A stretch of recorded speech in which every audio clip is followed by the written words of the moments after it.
Ladies and gentlemen, welcome back. 3 matches to go, and coming up next is SKMC versus StarTales Life. My name is Day9, joined by the unbelievably handsome EG in control. Stop Isn't he beautiful? Stop it. No. You're only saying that to make me turn more red. That is indeed my goal up here on stage. Because we're closing out the evening, I'd like to give an extra special shout out, of course, to Husky StarCraft for an amazing cast. That was his last cast of this tournament weekend. I want to talk a little bit about the 2 players that we have coming up, Jeff. MC and Life. Yes. 2 of the best players, the only remaining of their races left in the tournament. MC has called his shot. He said that the real final was MVP versus himself yesterday. So unfortunately for you guys, you might have missed that. Or you didn't, but it was a little bit early, you could say. I like that kind of boldness. That's the thing that MC has always been known for. He dressed up as the frickin' Undertaker one time and walked into a room of professionals and then pointed at Flash and said, "You." Which I'm actually kind of excited about because it's been a long time coming. They've played a few times, but he's going to have to get over Life first. Yeah, I mean, in all honesty, Life and Flash do, of course, have a lot of history. At the last MLG, Flash narrowly defeated Life in their series, and then Life pulled the reverse comeback in an extended series. So Flash would certainly love that chance at revenge, but I mean, Life is an absolutely phenomenal player. But that win rate against Protoss tends to be his weak spot. The statistics match reality, certainly where he'll need to focus. And at this point in time, Life is focusing on returning back. He was doing a quick break before he ended up getting into his game. And that's something I have a lot of respect for about Life. In between almost every match, you see him walk back, use the restroom, take a few minutes, and then come back ready for each series. Yeah, being calm, cool, and collected on that stage is one of the biggest things for why a player can be a champion. And I'll tell you, I actually attributed Life's age almost to it in the past. He's so young, I can't imagine he gives that much of a damn, actually. But maybe it's also the bathroom. It's the bathroom and the not giving a damn. That's the 2 things. Well, without any further ado, ladies and gents, Anna is up on the main stage to introduce our players, so take it away, Anna. Thank you, Sean. And is it just me, or did that casting desk get even handsomer this moment? I think so. All right, well, let's get right into this match, because I don't know about you, but I've got nerd chills all up and down my body.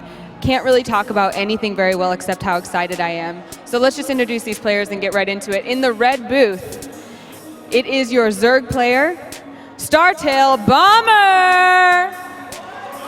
No, it's not! It's not Bomber! Why did I say Bomber? It's Life. It's actually Life. And that's way, way exciting. So let's cheer for him. Life!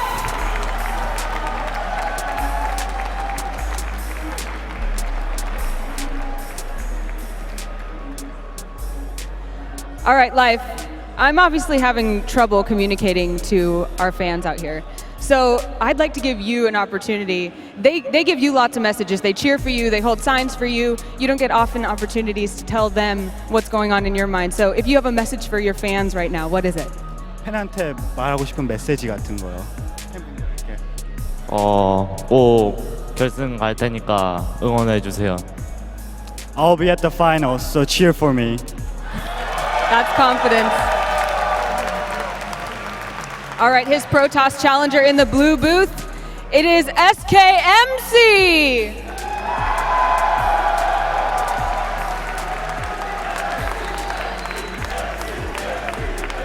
All right, MC, it would not be fair for me to give your opponent the opportunity to give his message to the fans without giving you an opportunity to tell your fans what's on your mind. Do you have a message for them? Just I'll be champion. All right, simple as that. Gentlemen, please shake hands. Best of luck. Back to you, handsome and well-spoken caster Booth. Anna, thank you. I am not going to lie. Both those players are exuding confidence. Both of them 100% convinced that they can take this tournament. A lot of players get up there and like to kind of have a fun, bravado for show, but both of them privately have said that they are convinced that they can win. It was their early rounds that they were really worried about. It was nice to see that confidence from Team Pult's Bomber up there on that stage, standing just across from MC, actually. While these players are getting set up, wanted to once again remind you of a great promo going with Gunner Optics. For any of you watching at home or any of you currently in the playing area, 15% off orders, gunners.com. You get free shipping. Just use the code MLG Dallas at checkout. And of course, large thanks to Gunner for helping to support MLG Winter Championships 2013. Really amped up about this match. We've had a few ZVPs. Leenock, I think, I mean, a lot of people were kind of talking about this throughout the tournament. He played a really exciting brand of ZVP, had a great series. Unfortunately, the only ZVP we've seen from Life was his very short series against Minigun, where Roaches and Lings kind of ran over Minigun until he quietly exited the tournament. So I'm a little bit more excited to see what MC has in store. He's talked about his Oracles in PVT. Oh, yeah. They certainly have a place in PVZ as well, but I'm thinking it might be more of like the classic MC, Stalkers, Phoenix, and probably a few Colossi sprinkled in there. Well, I mean, what's interesting about the Life minigun games when compared to the Leenock ZVP games is that both of them demonstrate that Zergs are doing a lot more attacking early on, a lot more teching, and a lot less expanding. The usual 3 hatch before gas, the triple expand before gas, there's too many threats. Zealot Stalker Mothership Core, Oracles being able to annihilate everything, and you don't quite have enough Queen energy to spread the creep to join all the bases together. So we're starting to see on the Korean server that build that Leenock showcased, the fast tech to layer, Hydralisk, Swarm Host, making huge amounts of appearances in that mid game. And in fact, it's the Protoss that tends to be on the defensive once the Zerg gets going. You're exactly right. I mean, it ends up being that way because that center control from the Swarm Host forces the Protoss to go back, recalibrate their army, and then adjust to what the Swarm Host forced them to do, which is to get that AoE like Colossus and like Storm. I mean, we saw in the ZVP between Sen and Parting, actually, a 4-base Zerg defeat a 5-base Protoss where he moved out with that army with the aid of Vipers, and he just systematically pulled out all the key units and destroyed the Protoss army. And I think that's something that it's so different from Wings of Liberty, where it was like the Zerg had to be up a base, sit back, defend, never attack, and then move out 45 minutes later with that slow-moving army. But now it's the mid-game where we see the Zerg really trying to get their focus. And I mean, as a result of those Vipers doing so much damage, we're starting to see players focus heavily on getting Templar up for feedback, or even just transitioning to more gateway units and less Colossus, so it's harder for the Vipers to have a lot of efficiency. Zealots becoming a lot stronger in the late game, with Blinding Cloud being a really common, consistent theme that we see from the Viper play. And with that, I didn't know I had the power. I just started the game. The power is in your hands. Jeff has just hit the start game button. Ladies and gentlemen, Game 1 of Semifinal 2 starting right now between Life and MC. Audience has been great all weekend long. Big shout out to you guys as well. Thank you for being here. It is Championship Sunday. Today, a champion will be crowned. Will it be Life? Will it be MC? Or will it be Flash? 1 Terran, 1 Zerg, 1 Protoss remain in this tournament. Spawning in the top right position. Every other Zerg eliminated 0-3 or a 1-3 in the very early rounds. For the second time, Life is the only Zerg remaining in this tournament. If you'd like them to win, give a cheer for Star Tails Life!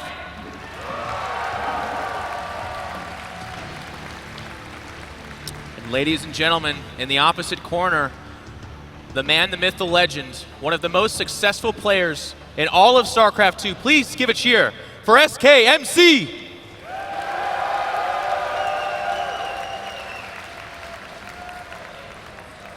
We will see that pylon go down at the pretty, I mean, that's just going to be a Nexus first. I know that MC and a lot of the other Korean Protosses like to go Forge first just to be safer, but it will be that kind of expand build. You know, it's interesting, Parting really popularized the 16 Nexus before Forge with no scouting. Yeah. And even with pretty much all the major Protosses going for that, MC, since the dawn of time, has almost always gone 15 Forge. He's not messing around. He knows how vulnerable early expands are if you can get the cannon rush off. He knows how vulnerable he is if the Zerg gets the early pool off. So I just like that consistency over time. I do too. I like the ability to make, I mean, you nailed it. You said he either says, okay, he went hatch first, that's a silly decision. I'm going to go ahead and cannon rush you. Or he says, you're trying to get a cheap win off of me. I'm going to be in position to make sure that that is in fact not the case. So I do like that MC plays safe because we've seen this time and time again too. MC actually, it's almost a criticism against him, but how do you criticize a guy that's won more money than almost anybody else? He's aggressive in the mid game. He's a timing-oriented Protoss. He's a 2 or 3 base timing guy. Oh, that's a 17 for us. That's actually still forge first consistently. Yeah, He'll even be with able scouting the spawning pool timing too. Yeah. I mean, just does not want to take any of those risks. I mean, there are a number of really funky things Zergs can do where they can go pool first and then throw down the gas, take the expansion, do one of those crazy cancels into some sort of all-in. I mean, MC just saying, you know where my strength is, life, in the late game. And he wants to take it there. And I mean, that also actually is in alignment with the metagame for ZVP in Heart of the Swarm as well. I mean, so many times we just talked about this at the beginning, that Swarm host, it makes a huge presence in the mid game, not so much in the late game. Like late game, I mean, you'll see it every once in a while, but once that Protoss transitions to Sky Toss or they have like 6 Colossus, Swarm hosts don't really do nearly as much in terms of holding down that Protoss. Yeah, I mean, simply put, late game, a lot of expansions all over the place. Swarm hosts are terrible at defending a lot of different locations at once. Mobility is the big key in those late games, and it looks like Life, wow, going really old school. 4-minute third base. Yeah. In fact, only has 1 queen at this point in time. This is the opening that most Zergs consider too risky. Yeah, it's because that Mama Core offers so much support to just a few gateway units in the endeavor of trying to pick off a queen or two or harassing the drones or even just forcing out slow lings off that larva that otherwise would be made for drones. So that's why a lot of Zergs have steered clear for this, but I'll tell you, he did this all 3 times against Minigun in his initial series against said player. And the whole time, I found myself doubting, and I was like, well, what does he do against this? But his micro and his decision-making is so immaculate that he actually just kind of gets by the skin of his teeth. Now, we did just see this probe do a ring around the Rosie inside the main of Life, and there's a couple of key things that he picked up on. Absolutely no gas in the main base. A 4-minute, 30-second gas timing is key for most of the early all-ins, so that way MC could have crossed that off, except he saw the single geyser down at 5 minutes at the natural expansion. That can be a sign of some sort of aggression to come. Given what we've seen, it's likely going to be Ling speed out of Life. Yeah, we've seen that from Life, both in his ZVT and ZVP. The Ling speed allows him to get just map control. He's going to look around for those pylons, make sure that no timing just kind of occurs outside of his base. And we've actually seen that in a few of the PVZs during this weekend as well, where I think it was actually Parting executing a 7-gate, I want to say, against Sen, almost purely because his probe was just playing James Bond in the bushes outside of the base. It looks like Zealot, Stalker, and Stargate. You know, a lot of players stopped going Stargate, and Wings of Liberty said it was too weak, too many defensive options for Zerg, except for MC continued to go Void Ray Phoenix right up until the very end of Wings of Liberty. And here we see him not only being able to utilize that strength once again, but certainly the Oracles are an option. Yeah, MC's got to find himself really comfortable with the Stargate tech. I mean, we saw it all throughout his PVTs throughout this weekend as well, but as you said, in Wings of Liberty, he was the guy at the end of every tournament still playing Protoss, still winning games, still going Stargate, so there has to be something said for that. But in Heart of the Swarm, we find Stargate to be much, much more diverse with that Oracle, with the more powerful Void Ray, and of course, even with the more powerful Phoenix. So I do anticipate that it'll just go straight Phoenix. It seems to be kind of the color. As I say that, it's actually an Oracle. So what I meant to say is I anticipate an Oracle, actually. I think that's what's coming up. A strong read, Jeff. Yeah. And you know, I like that MC is actually going double Stalker plus that 1 Zealot. He does think that early Zergling speed could be a thing, an extremely swift layer out of Life as well, but Zergling speed not done yet. This looks like MC, all he's trying to do is soften up this Queen so that way the Oracle can sweep in and deal massive damage. Now I gotta say, MC did skip the Mothership Core. I think that's so that he gets the faster Stargate and gets these gas units out there. Of course, as we can see now, he might want to circle around to it, but I guess the point I'm trying to make is these Stalkers are surrounded and they're probably going to go down. But there's the Oracle arriving just in time, and the Zerglings will only kill one of the gateway units, and now MC's turning around, charging forward, but will that Oracle be out of energy? Yeah, it took 25 energy to start its beam up. It does have a few energy here still off that activation. And they're going to do some damage here. A lot of these drones starting to go down actually by a lot. I don't mean to say a lot, in fact, just 3 in total.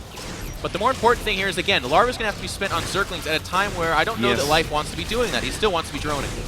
Yet again, we see fast tech to layer straight into Hydralisk. The Zerglings overrun the ground forces, but the Phoenixes are there to pick off the Overlords. Now, ordinarily, you'd think that the Hydralisks are the perfect answer to Phoenixes, but in small number, the Phoenixes rock the Hydras. What does that mean? Life needs to make a lot of Hydras, and therefore Life's follow-up transition is going to be way late. He can't get away with what Lenok did and just make 3 Hydras and then go swarm those. You're exactly right, but I do think the thing that is going in favor of Life is that he is successfully going from Ling to Hydralisk without that Roach kind of buffer in between, and he's not at risk of a gateway timing. So while the Hydralisk in small numbers will not be good against the Phoenix, if they can get to that cluster This Robo just now approaching about 40% complete means that we're not going to see any splash, and Hydras deal a lot of DPS if they're not facing Colossus. Yeah, Hydras are amazing against just basic ground units. However, there is a weird way to deal with it with Phoenix Gateway unit. Only time I've ever seen someone execute it well is MC himself. He's the guy that can do that. And there he is picking off the Hydras in those low numbers. Really be able to lift up the remainder. It looks like he will lose a Phoenix. Uh-oh. Gosh, those Hydralisks deal so much damage. They don't take a whole lot of guff, Day9. They actually are pretty angry little guys. There's going to be 4 Phoenix heading back, still a 5th coming out. So he is, it looks like he's stopping there. Robotics Bay does go down. No 3rd just yet. I think the 3rd would be the trigger point. I think if MC actually does decide to drop this Nexus, which it looks like he might, this is where Life is going to spring to action. Yeah, with those 7 Hydralisks almost finished, +1 almost done. 10 seconds until Hydralisk speed. MC needs to retreat. He's going to need a pullback. This is a no loitering zone. You guys got to get the heck out of here. The Hydras are on their way. Zerglings have informed the Zerg swarm that there is, in fact, a 3rd base going down under the weight of Zealots, Sentries, and just a couple of Stalkers. As you said, though, the Phoenix do contribute to this fight, but if the Hydras count keeps rising like this, the likelihood of that happening becomes a little bit more diminished. Life will be trying to cut off those reinforcements. Hydralisk going to step into the natural expansion. 3rd base taking a lot of damage. And there's the Guardian Shield going up. It looks like MC wants to engage. There's a good force field. Zerglings and some Hydra stuff on the other side, but there's enough Hydras here where I'm not sure he has the DPS. A good concave from Life. Great micro. Phoenix are not picking up Hydras. There they go. They're going to start doing that. There's still a large army for MC at the top of this ramp. Who's going to come out on top? It looks like MC might hold on, but there's still reinforcements coming over here. Life, no, never mind. Life pushes in. Many Hydras starting to swarm the front. 20 Link 7 Hydras in production, the speed upgrade, and in a few seconds, range is going to go down. MC does have the Mothership core up, but that's not going to help as much. A few more seconds until that Colossus is out. Oh, this is a fresh young Mama core. It doesn't even have the energy for the ability to put that laser beam at the top of the Nexus. And we can see the time stop does go down, time warp, excuse me. Nexus now being focused down. There's only 4 Stalkers here and 2 Sentries, not a lot of DPS. Another warp in of Zealots, but Zealots don't handle Hydra Zergling very well.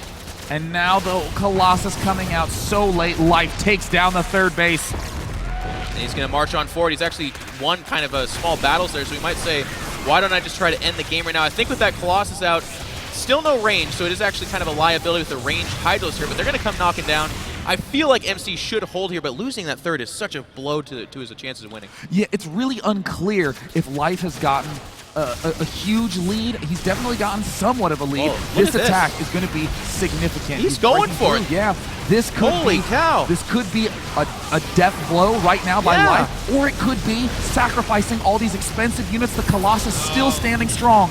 The Colossus is still there, exactly as Day9 said. It's packing such a wallop, but it's getting low on health. The second Colossus steps out. This one has full health. It is still just Ling Hydralisk, and a 4th base does go down behind us as well as a Spire. The Spire could produce Corruptors, and that could be a really tough burden on MC for just 2 base economy. I mean, the Spire is certainly an excellent transition, but check out the units lost tab. Hydralisks, even though they deal the damage and they're fast, they're very expensive and they have very low health. So that's a lot of losses from MC.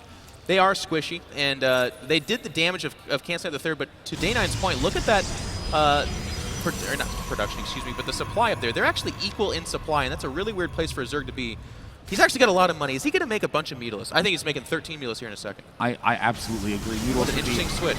Very clever in this position. There it is. Again, mobility is the big key and heart of the swarm. It's not about who packs the bigger punch. It's about who can be in more places at once. Yeah, you're absolutely right. And there's just 2 Phoenix surviving all that Hydralis harass because they did have to get their hands dirty. Oh no, the Observer's going to see everything. All the gateways going down. Life is now aware that he needs to deal with an all-in counter swing. 19 Mutalisks are about to emerge onto this field. Even the ground army lacks anti-air. 4 Stalkers and a few Sentries. That's simply not going to cut it. Life is holding back, by the way. He's not showing up right away. He's massing them up, and then it looks like he's going to roll out right now, but this is kind of it's not necessarily a critical mass, but it's enough where they're going to show up and potentially just end the game with the amount of damage they're going to deal here. Not a critical mass, but a notable one. There's a lot of Mutalisks heading in towards the natural expansion, and there they pop in. MC caught by surprise, pulls the probes as quickly as he can and says, good game, Life. Sometimes you just got to tip over your king when you know the game's over, and that was one of those scenarios. He did not have enough Phoenix to deal with that. No range upgrade on said Phoenix, so they were probably going to get killed just by the micro of the battle anyways. And then his ground army, like I said, it was 3 Colossus, which is more than equipped to handle Hydra Ling, but not Mutalisks. And it's so funny how often talk about, yeah, the edge that's gained here, but you got to think about the sacrifice that was made to get that edge. And with Life, every time we try to say, think about the sacrifice he's making, he still manages to come out way in the lead. I mean, building that many Hydralisks, you are doing nothing else with your tech, nothing else with your expanding, nothing else with your larva, but building Hydras. So, of course, you have to do some huge damage. You have to be careful about how you transition, and Life just got 20 Noodlisks really swiftly after that. He did Aegis. I felt like you and I were like grandpas on the porch while commentating, like, he should consider not attacking any further. This is getting expensive. And he's like, screw it, let's do more. And he just kept attacking. Didn't get that Colossus, but he kept MC occupied long enough where all MC was thinking was survive, not, I got to scout with a hallucinated Phoenix, or I need to send an observer out, because what if he drops a Spire? I need to be informed on that. I mean, you and I got the treat of casting Life versus Last in the quarterfinals. Just a mind-blowing best of 5 that went all the way, all 5 games. And in every single game there, in this game here, Life is the true Zerg swarm. He is always attacking, overwhelming, keeping you on your toes. This is not the defensive mud speed Zerg that we saw in Wings of Liberty. I love how fast he plays, and like you said, almost stylistically, he embodies the Zerg swarm. You looked at that minimap, it looked like I used the reference of sim ants, just the red crawling all the way across that minimap. It was really fun to watch. Guys, whatever you do, do not go anywhere, because when we come back, we're heading into game number 2 of Life versus MC.